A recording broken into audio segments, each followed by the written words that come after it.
And you are a pediatric doctor? I am a pediatric doctor. And how long have you been practicing as a pediatrician? A really long time, over 30 years. I guess I really want to talk to you about what you do and what you think of vaccines and what you think is causing all this injury.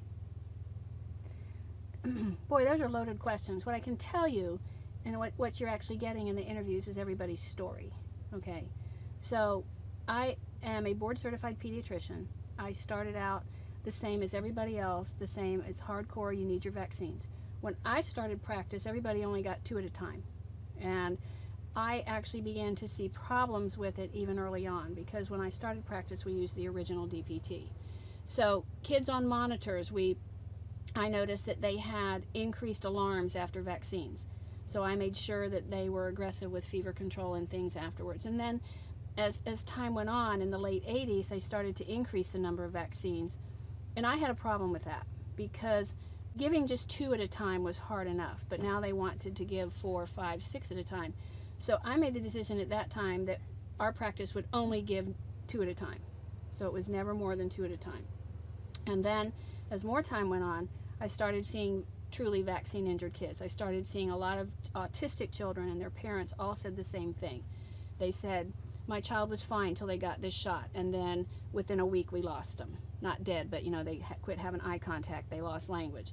And I heard that so often. And so then I started doing research. And the more I started researching, the more I found that the ingredients were also toxic. I can tell you today, having been in clinical practice for over 30 years, that the children I see today are sicker than they were when I was a resident. It's like they're genetically weaker. And we give 4 times, quadruple, the number of vaccines that we did when I started practice. And the Corin, there's a sign that's really nice that says by the time your kid is 5, they get 81 different vaccines. It's really 117. And it's not really vaccines, but it's antigens. So like a DPT is diphtheria, tetanus, and whooping cough, and there are 3 ingredients.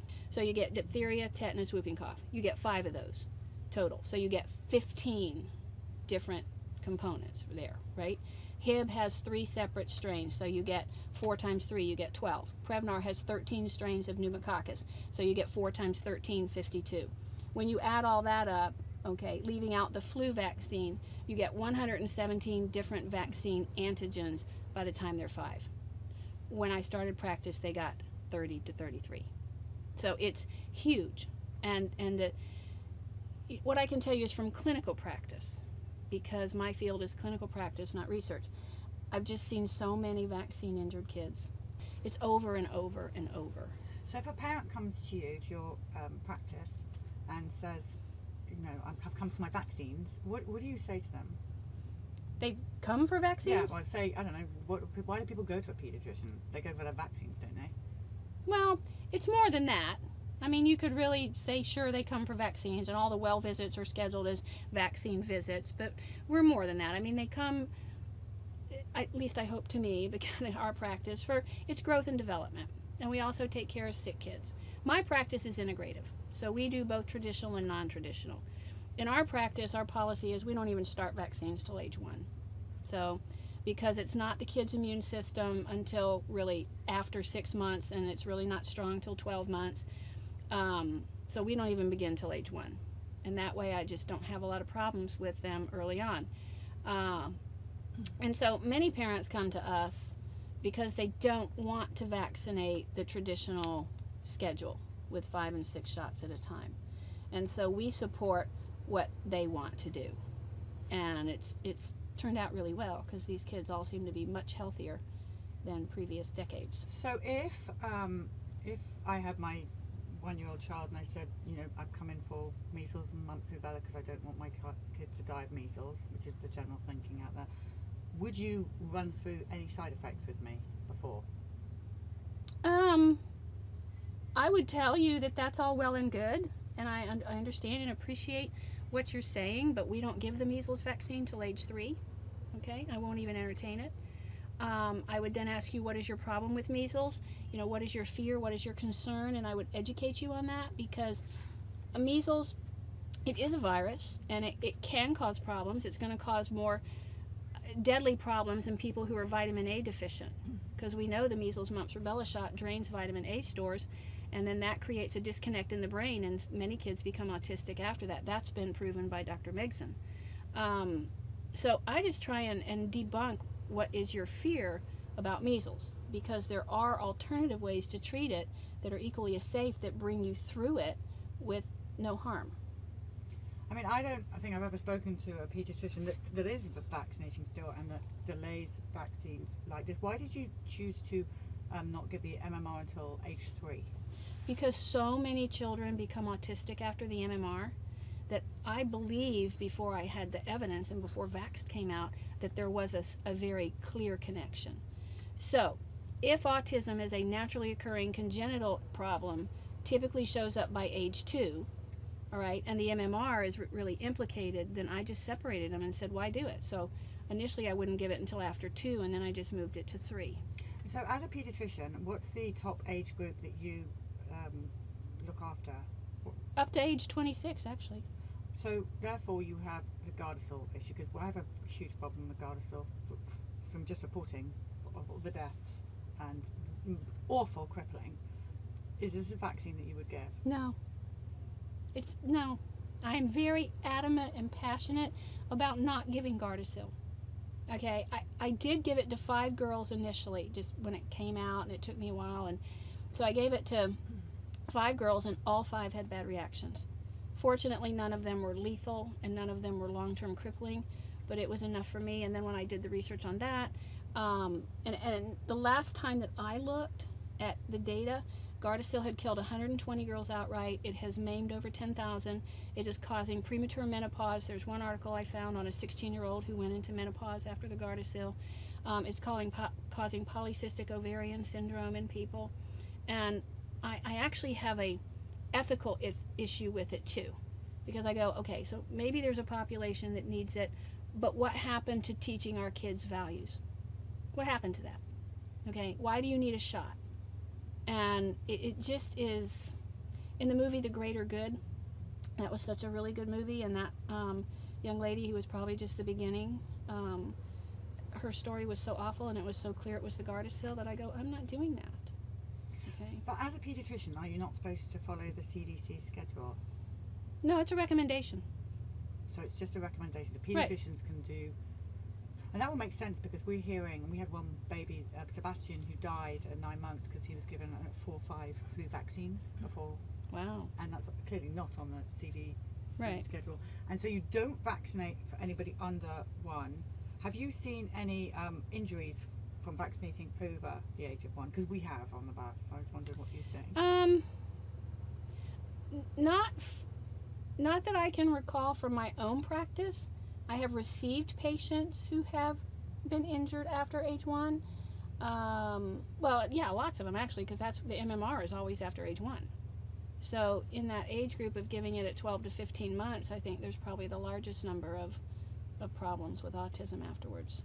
So as a mother of a child that's injured myself, and many of the other mothers have the same issue here, is when we go back to the pediatrician with our sick children, they've had either a seizure or whatever from the MMR or whatever it may be, and they have terrible bowel issues and they're very sick, we're told by our pediatricians that first of all, it's not the vaccines, and secondly, oh, that's just part of his autism diagnosis, that he has a diarrhea and bangs his head, and it's just, go away, put him in an institution. That's really what we've all been told.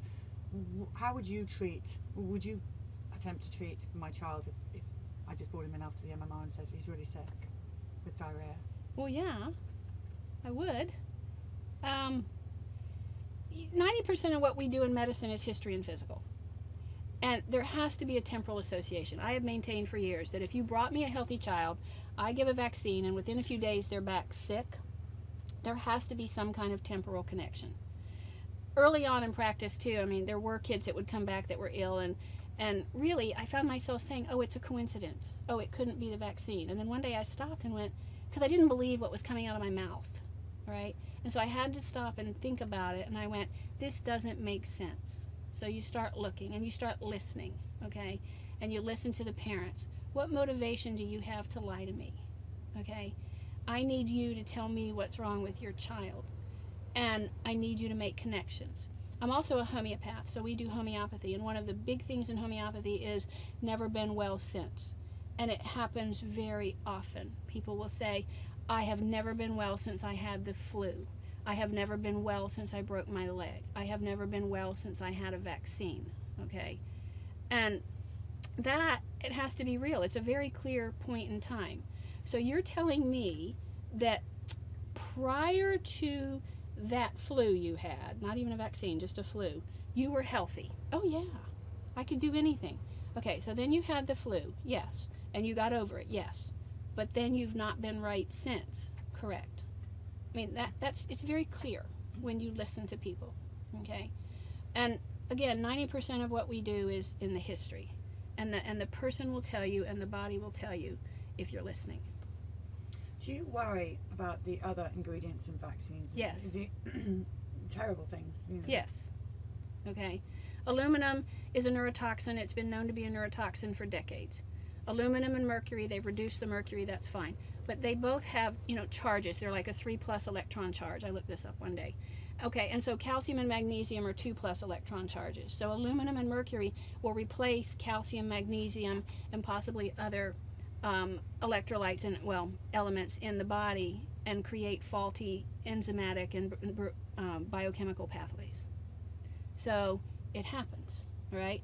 Polysorbate 80 has been shown to cause reproductive problems. Polysorbate 80, though, opens the blood-brain barrier. So every time you give a vaccine and it's got polysorbate 80 in it, you're opening the blood-brain barrier and allowing the aluminum to cross into the brain more easily. Okay? Glutaraldehyde is used for tanning leather. It's got a low vapor point, okay? And when you use cold sterilization, glutaraldehyde, you have to wear a mask, goggles, and gloves because it can be inhaled and cause lung problems. And yet, in small amounts, we inject it into the body. Formaldehyde has never been used for anything but embalming. It was declared a carcinogen in 2011, and yet we inject it in small amounts. And all these things are additive and cumulative. And I think that's a principle that a lot of people may not understand. And I repeat it, it's additive and cumulative. So, like mercury, the old-time mercury thermometers, or one of my favorite movies, Terminator 2, okay, where the mercury guy, and he used to, just go through things and he'd bust into a million blobs and then coalesce back, okay? That's the image I have of what these chemicals do in the body. So you give a tiny blob here and a tiny blob here and a tiny blob here, but eventually they somehow coalesce to create a big problem. So it must be incredibly hard for you to actually vaccinate someone when you know what's going in. It is, but it's ultimately not my decision, it's the parents. And all I can do is educate and support. Sure. And I do trust a parent's gut. And so I tell them, the thing I require is that you must be at peace about this vaccine. If you are not at peace, I will not give it. If you as parents are arguing about it, I'm yay, I'm nay, and I said, I will not give it. You must come together and be united, or I will not give it.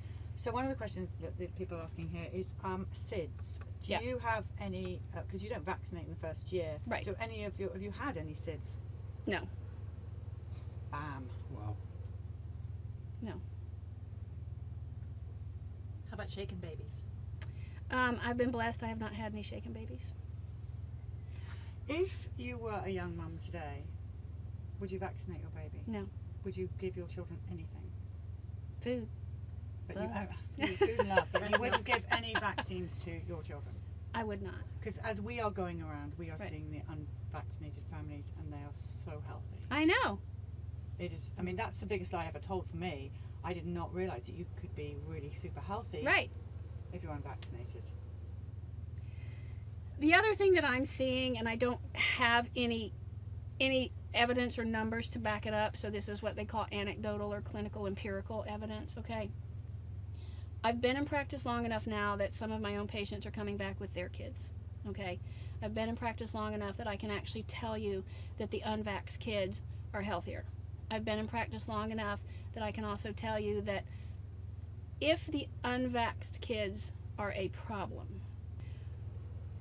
if my population is a problem, then according to what's out there, they should have a very high risk, and there should be a lot of hospital admissions for my unvaxxed kids getting those things. And I'm seeing the opposite. Okay? They're not. I mean, now I've had, some, they get hospitalized, but they've been for, the most recent ones have been for all viral, or they've been for abscesses, MRSA, okay, things for which we don't vaccinate. So the children I have who are unvaccinated are across the board healthier, and I can just tell you that. It's exactly what we're seeing as well on the road. Can I ask a question? Yes. Okay, so we are told that the autism diagnoses have gone up because pediatricians have gotten better at making the diagnosis. Now, you've been in practice for 30 years. Where do you think all these autistic children were 30 years ago? Did you just miss the diagnosis? No. What do you think is going on? It just wasn't there. It wasn't. Because they couldn't have been going to other doctors, right? Right. Were there special autism doctors back then that they wouldn't have been going to you? Not that I remember. I mean, perhaps, but they weren't there. Can you make a diagnosis of autism? Can I? Are you able to? I'm able to. So you're not missing autism today. No. You're seeing it. Right. Where 30 years ago you were not seeing anywhere near as much. No, I was not. I absolutely was not seeing it near as much. Yeah, I think doctors are more informed, and perhaps we're picking up more because we're more informed, but they say that about a lot of things. And I go, well, why are you more informed? Okay. We're more informed because we're seeing more of it. But 30 years ago, it didn't exist. So same principle. Things have changed. And I mean, I have one statistic that autism's up 6,000% in the last 30 years. That's not because we're better informed and better at diagnosing. Yes, we are, but we're better at diagnosing because there's more of it. Okay? Definitely. Right. Some doctors want to split the vaccines up to make them single. So single measles, single mumps, single rubella, all that kind of stuff. What do you think about that? I had much better results when we could do that, right? We got much better titers, the antibody response. We had fewer side effects. Parents were much happier. February 2009 is when Merck stopped that, all right? And I even called Merck and I said, I have a whole cohort of people who would vaccinate if they could get it separate. And they said, well, we're not doing it anymore. So for those who would say choose to do it, the single vaccines did have fewer problems. So I mean, would I push that? No. But if you came in and said I want to get these separate and I had the availability, it is much better than giving the MMR together. If you were head of the CDC, what are the first things that you would do there? I wouldn't be head of the CDC. You just turn the job down. Yeah. We wouldn't let you. Yeah. We'd make you take that job. I can tell you that right now. But what do you think should be done then? And answer that question. How do we resolve this? I don't really know. I do think that a whole lot more research or studies need to be done. Like the one thing that has not been done, and it's been brought up in numerous times, is can we not look at the vaccinated versus unvaccinated population? Okay, I know you're going around and you're hearing things like what I say, that the unvaxxed kids are healthier than the vaxxed kids. That's in my practice, but could we look at the whole nation and compare? Could we look at the number of hospitalizations of unvaxxed versus vaxxed? Can you look at, honestly, the exact number of people, say, with pertussis and these pertussis outbreaks? In 2012, 2013, Vermont had a huge pertussis outbreak. 90% were vaccinated. Okay, Reno, Nevada had an outbreak a couple years ago. All of them were vaccinated, reportedly. So, I mean, looking at that, I would think it would be awesome if people would listen to what you guys have been doing. Vaxxed is such a great movie. I loved it. It was so validating to me because it was all the stuff that I had found and researched on my own, but now it's on the big screen and it's unavoidably true. Why do you think they're censoring vax? It's being censored everywhere, especially in Europe.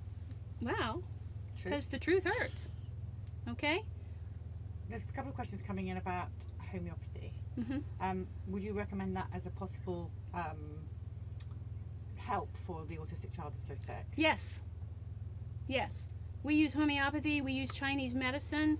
There are several things that we do that do help these kids recover. I haven't had any miracle cures yet, but we see steady improvement. I do stop vaccines in all the autistic kids immediately. So you would never vaccinate an autistic child? No. Thank you for that.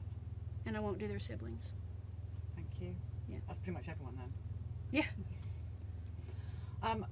Everybody's just loving you so much, showering you. I don't know what you're getting there, Suzanne, but I am They're going to be getting. banging your doors down They're there. basically absolutely Where can loving I you. find her? Okay, there is one question I would like to ask you, and it is a bit of a hard one maybe for you to ask, but we've spoken to paediatricians on the way around, and they've told us that if they vaccinate fully all of their patients, they can actually get quite a lot of money for doing it. One paediatrician actually said to fully vaccinate everybody, he could have 700,000 a year if he really went for it. He hasn't. He's turned that down. As did this other woman. She said, I don't need it. I'm good. Is this true? Can you make money out of vaccinating? I have no idea, because that's like, I've only recently heard that. Nobody has ever approached me. I don't have any incentive. I haven't even looked at it. Well, you don't keep your schedule up, so you're not going to get any money. Yeah, so and since I can't support that insurance? schedule. You take medical We insurance? do. But I don't know. I'd have to look at that and see if it was a real thing. But you know what? To me, that's no. Okay, so what does that make me? I get to make $700,000 a year as a pediatrician, as a child advocate who went into this business to help children, and I get to make a lot of money by hurting them? To me, that's just very contrary to everything that I stand for and everything I've wanted to do with my life. Why do you think so many paediatricians say that vaccines are safe and effective, and they won't even listen to the parents when the parents say, this vaccine hurt my child, and they say, no, not the vaccines? Yeah. Why is this? I don't know. I can only speak for myself. I mean, I can tell you that when you come out of medical school and you go in, you believe your training wholeheartedly, right? And then, and I did. And then I started seeing things that, I told you, I started hearing myself say, oh, it's a coincidence. Oh, you must have picked up something. And I went, I'm saying that too often. It can't be true. So I started examining it. And then I started listening to what parents say. So, why do they do it? I don't know. I will tell you that in the medical industry in general, I believe there's a huge fear of liability. All right. And it's a litigious society, and many times we don't want to go against what the general recommendation is. So I have found a way to support parents and listen to them, because I'm their guide. I'm not their mother. I'm not their God. I'm a guide.